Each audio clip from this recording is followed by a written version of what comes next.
नागराज, तिलक कीजिए।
सीमंतिनी!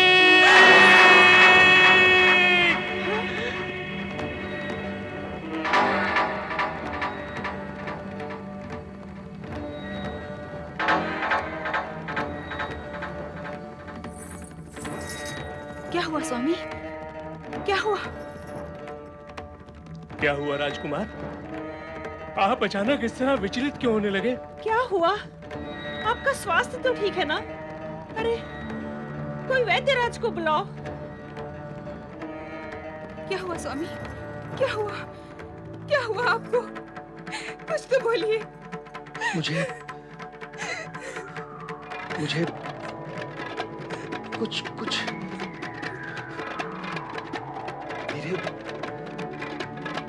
धीरे धीरे स्मरण हो रहा है। मुझे अब स्मरण हो रहा है। क्या स्मरण हो रहा है आपको राजकुमार? अतीत की सारी घटनाएं चित्र के समान मेरे सामने प्रकट हो रही हैं।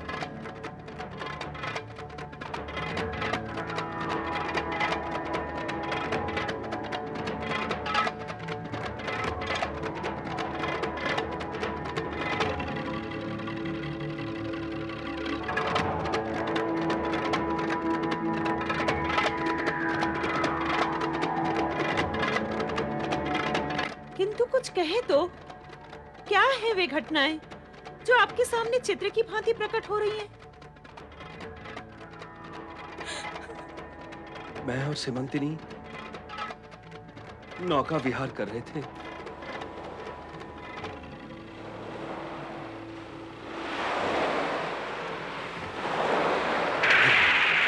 फिर एक भयंकर तूफान आया। नाव उलट गई।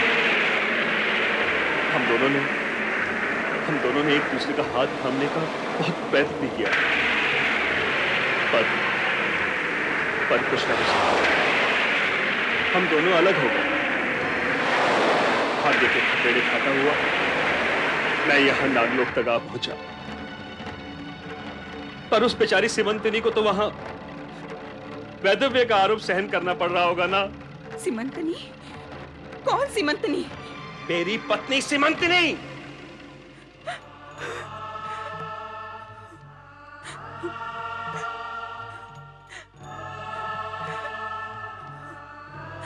चित्रांगद के मन में पिछली घटनाओं की स्मृति जागृत हो गई है। अब मेरे भविष्य का क्या होगा? क्या होगा? नहीं, मुझे चित्रांगद से कोई अलग नहीं कर सकता। कोई अलग नहीं कर सकता मुझे, कोई नहीं।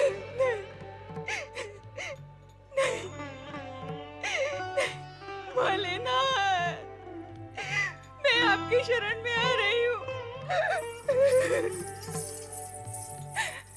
हे प्रभु नागेश्वर, आपकी कृपा प्राप्त कर लेने के पश्चात भी मैं अपने इच्छित पुरुष के प्रेम से वंचित होती जा रही हूँ।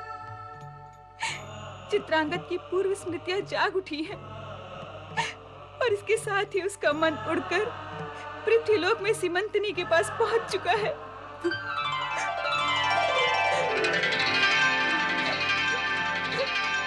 नागकन्या मणिभद्रा, लगता है तुमने मुझे पहचाना नहीं। नागकन्या, मैं शिव संगिनी पार्वती हूँ और भगवान शिव की इच्छा से ही यहाँ प्रकट हुई हूँ। प्रणाम माता।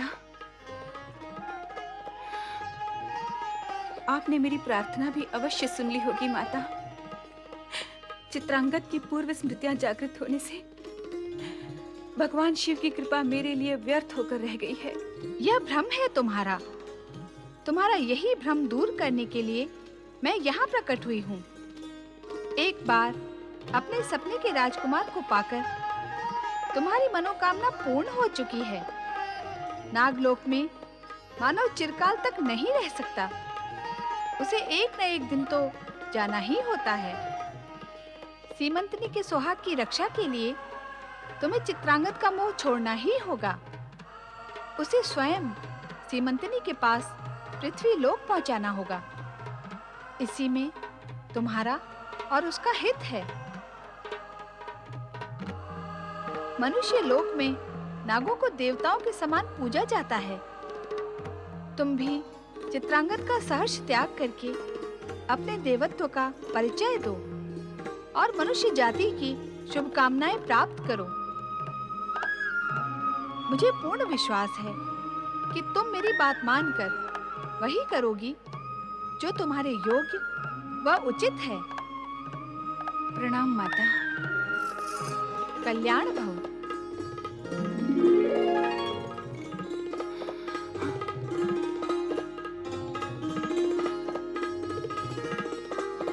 आपने सत्य कहा माता। मुझे वही करना होगा जो मेरे लिए योग्य एवं उचित है। ओम नमः शिवाय।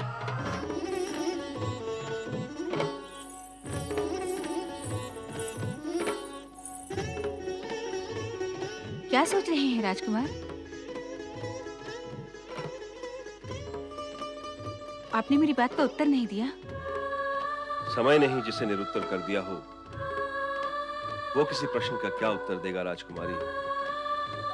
मैं तो विधाता के उस विधान पर विचार कर रहा था जिसने मुझसे मेरी सीमंतिनी को अलग कर आपसे मिलवाया। मुझसे मेरी स्मरण शक्ति ही छीन ली। प्रभु इच्छावश आपने मुझे अपना पति माना और उधर मेरी पत्नी को मेरे जीवित होते हुए भी वैधव्य का दुख झेलने पर विवश कर दिया। अपने मन में उत्पन्न हुए विषाद को मिटा डालिए राजकुमार। मैं आपको इस धर्म संकट से मुक्त करने आई हूँ। अब आप किसी भी अनचाहे बंधन में बंधकर यहाँ इस नागलोक में एक पल भी नहीं रहेंगे। आपको यहाँ भेजकर भगवान शिव ने मेरी मनोकामना पूर्ण की और अब मैं माता पार्वती के आदेश का पालन करूंगी। मैं कुछ समझा नहीं राजकुमारी। माता पार्वती के आदेश अनुसार अब मुझे आपको पृथ्वीलोक आपकी धर्म पत्नी सीमंतनी के पास पहुंचाना है। मणिभद्रा? हाँ राजकुमार। पुत्री मणिभद्रा? पिताजी, राजकुमार चित्रांगद अब एक पल के लिए भी नागलोक में नहीं रहेंगे। भगवान शिव ने मेरी मनोकामना पूर्ण की।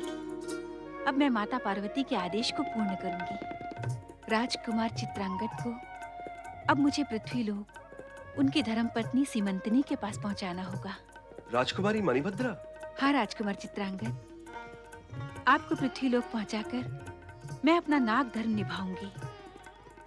राजकुमार, जब आपका मन पृथ्वीलोक पहुंच चुका है तो आपके शरीर को विवशता में बांधकर यहाँ रखना अधर्म है। और मैं ये अधर्म नहीं करूंगी। आइए राजकुमार।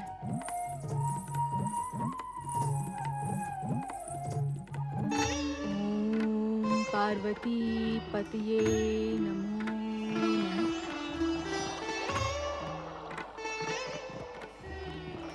ओम पार्वती पतये नमो नमः।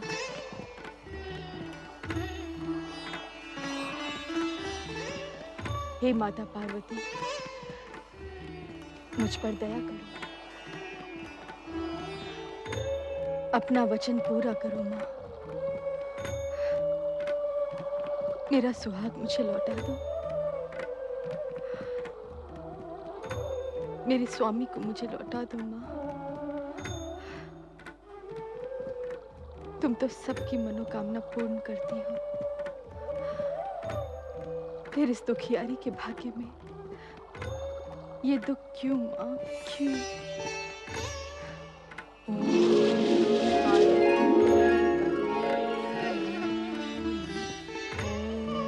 पार्वती पतिये नमो नमः। ओम पार्वती पतिये नमो नमः। मेरी स्वप्नों की राजकुमार, माता पार्वती के आदेश से मैं तुम्हें सीमंतिनी को सौंपने आई हूँ। तुमने इतने समय तक नागलोक का आतिथ्य स्वीकार किया, उसके लिए मैं तुम्हारी आभारी रहूंगी। नहीं राजकुमारी मणिभद्रा, उपकार तो तुमने मुझ पर किया है, मैं आभारी हूं तुम्हारे उपकार के लिए। कितना बड़ा त्याग किया है तुमने मेरे और सीमंतिनी के लिए।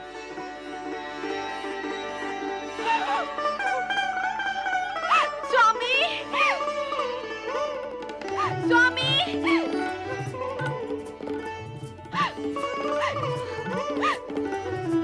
स्वामी,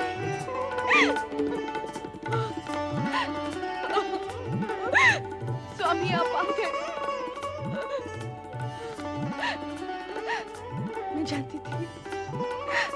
मैं जानती थी कि आप अवश्य आएंगे। मेरा मन कहता था कि आपके दर्शन अवश्य होंगे। सीमंतिनी, मुझे तुम्हारे पास लौटा लाने का श्रेय नागलोक की राजकुमारी मणिभद्रा को है। हम दोनों इनका जितना भी उपकार माने कम है। इस शुभ मिलन का श्रेय मुझे क्यों? ये तो माता पार्वती की कृपा का परिणाम है। हम सबको मिलकर भगवान शिव और माता पार्वती का उपकार मानना चाहिए। सत्य है राजकुमारी मणिभद्रा, माता पार्वती की कृपा के कारण ही मैं अब तक जीवित रह सकी। उन्होंने ही मुझे विश्वास और आधार दिया। मेरे पिता नागराज वासुकी ने राजकुमार चित्रांगद को 10 सहस्त्र नागों का बल प्रदान किया है। अतः पृथ्वीलोक पर युद्ध में अभिनय कोई पराजित नहीं कर सकेगा। अर्थात पिता और पुत्री दोनों ने ही हम दोनों पे उपकार किया है। इस सत्य को इस प्रकार कहो ना कि भगवान शिव और माता पार्वती ने हम सब पर उपकार किया है। उनकी कृपा तो अदृश्य है, किंतु तुम्हारा उपकार तो प्रत्यक्ष ही प्रकट है। निसंदेह नाग जाति महान है राजकुमारी मणिभद्रा।